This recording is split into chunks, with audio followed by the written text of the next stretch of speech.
BSNL का बना मजाक, मोदी सरकार ने जनता को बनाया बेवकूफ, जनता को थमा दिया संतावना वाला लॉलीपॉप। क्यों भारतीय कंपनी बीएसएनएल की दुश्मन बनी केंद्र सरकार? एक तरफ भारत आत्मनिर्भर बनने की राह पर है, लेकिन जब मामला अपने ही देश की कंपनी के विस्तार और विकास की आती है तो मोदी सरकार अपने हाथ बांध चुकी। लोगों ने जियो के दाम बढ़ने पर हो हल्ला किया, लेकिन केंद्र के कान पर जू तक नहीं रेंगी। एक बार फिर मोदी सरकार ने जनता को संतावना का लॉलीपॉप दे दिया है। लंबे चौड़े बजट में मुश्किल से 30 सेकंड में जरूरी पहलू को निपटाने की कोशिश की गई और दबे अंदाज में बीएसएनएल पर बात भी कर ली गई, वो भी बीएसएनएल को टेलीकॉम सेक्टर की रेस में तेज भगाने के लिए नहीं, बल्कि केवल एक दिव्यांग घोड़े की तरह। बाकी टेलीकॉम कंपनियां जहां 5G की रफ्तार पकड़ रहा है, वहीं बीएसएनएल के लिए 4G ही रुकावट बना है और 4G तक पहुंचना ही मुसीबत से भरा हुआ है। बजट में बीएसएनएल को दोबारा खड़ा करने के लिए पैसे तो केंद्र दे रहा है, लेकिन स्पीड पर कोई चर्चा नहीं की गई। केंद्रीय बजट बीते दिनों पेश किया गया, लेकिन इस बजट में जहां आम जनता को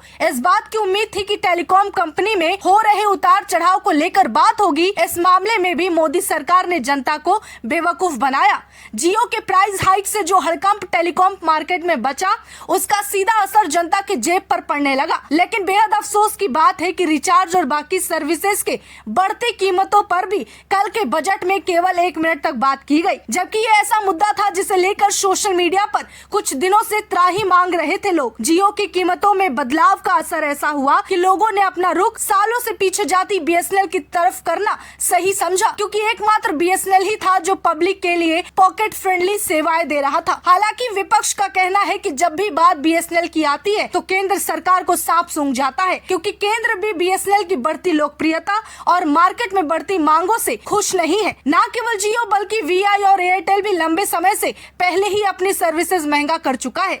वहीं जब वित्त मंत्री निर्मला सीतारमण ने बजट पेश किया तो कुछ सत्ताधारी लोगों ने कहा कि बजट आम जनता के हितों को ध्यान में रखते हुए बनाया गया, मगर ऐसे बजट का क्या ही फायदा जहां कम्युनिकेशन मीडियम पर चर्चा ही ना हुई हो और या फिर उसे कम वक्त दिया गया हो। हालांकि इन सवालों के जवाब आ चुके हैं और टेलीकॉम सेक्टर पर बात करते हुए केवल बड़ी राशि का आवंटन किया गया और उसे 5G बनाने पर बात नहीं की गई। इतना ही नहीं, ये जानकर हैरानी होती है जहां विदेश में इंटरनेट स्पीड 10G तक पहुंच चुकी है, वहीं भारत में 4G के लिए भी संघर्ष करना पड़ रहा है। ये मामला यही नहीं रुकता, हकीकत तो ये है कि इस जगह भी बड़ा स्कैम हो रहा है। कथित तौर पर भारत में 5G नेट इस्तेमाल होता है, लेकिन केवल कहने भर के लिए। दरअसल बहुत सी ऐसी कंपनियां हैं जो फर्जी तौर पर 4G सिम को 5G के नाम पर बेच रहे हैं और जनता बेवकूफ बनकर इसका इस्तेमाल कर रही है। अब सवाल ये उठ रहा है कि आखिर बीएसएनएल की वापसी पर